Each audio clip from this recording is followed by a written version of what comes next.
Amakuru avuga ko hari inzu y'umuturage utuye mu mudugudu wa Muhororo mu kagari ka Manwari mu murenge wa Mbazi yubatse hejuru y'imibiri y'abishwe muri Jenoside yakorewe Abatutsi mu 1994 yatanzwe n'abaturage bo muri uyu murenge.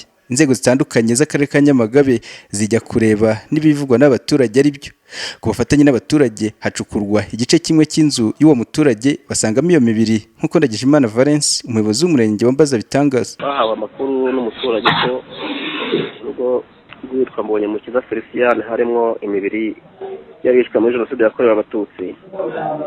Hanyuma tujyayo tujyana inzego batanya kuyobora tujya gushakisha, tuhageze abaturage batwereka aho bakeka, hanyuma tugashakisha imibiri tuza kuyibona, ariko kubera uburyo yangiritse na n'ubu ntabwo turamenya neza umubare wayo, kandi turacyanashakisha n'indi.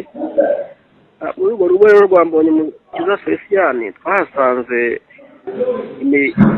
imyobo 3, tuwarete 3 zose zirimo imibiri, ariko bakatubwira ko hari n'izindi bari ziri muri iyo nzu imbere tugishakisha.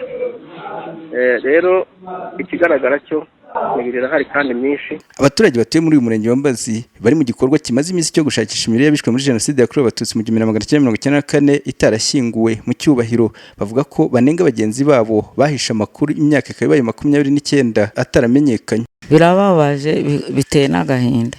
Uri kubona imyaka 29 irangiye Jenoside ibaye, bakagezaho kugezana n'ubu bataragiye bayitwereka ngo tuyishyingure mu cyubahiro. Aho ureba mu ntango z'iyo nzu twakuyemo imibiri barayishyiriyeho fondasiyo.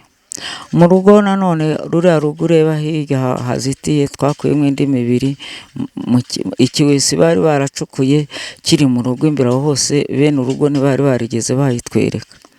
Aho inyuma ureba mu rutoki naho twahakuye naho ikiroba, ejo bagiye bafata imibiri ari nk'iyo bimuye ahantu.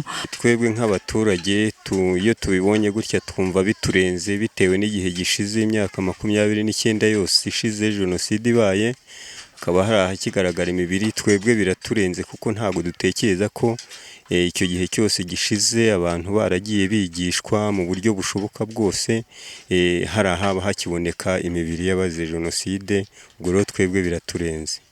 Icyo twababwira ni ukugira ngo ufite amakuru wese agenda agaragaza aho imibiri y'abazize Jenoside yaba icyandaga hirya no hino ku musozi, nayo iboneke ijye gushyingurwa mu cyubahiro hamwe n'abandi. Twabashishikariza kugira ngo n'abahazi bahavuge kugira ngo nayo iyo mibiri ishyingurwe mu cyubahiro.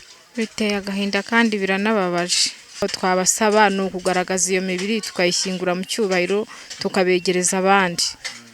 Na bene yo kuyibura umuntu agira agahinda kubera ko atarabona umuntu, ariko iyo amubonye akamushyinguza aruhuka umutima. Umuyobozi w'ibuka mu karere ka Nyamagabe Sindikubwo Pacifique avuga ko bibabaje kuba hari abakimana amakuru, agasaba ko umuntu wese ufite amakuru y'ahantu hari imibiri y'abishwe muri Jenoside yakorewe Abatutsi yayatanga. Mvuga ngo ibintu byabaye Mbazi byaraducunguye, kandi dukurikije amakuru turimo dukusanya nuko tubona hakiri imibiri myinshi itarabashije kubonekera igihe ngo ishyingurwe, kandi dukomeje kuyishakisha dufite icyizere cyo ko tuzagenda tuyibona, nubwo bigoye kuko abaturage baho bakomeje kwimana amakuru no kwinangira.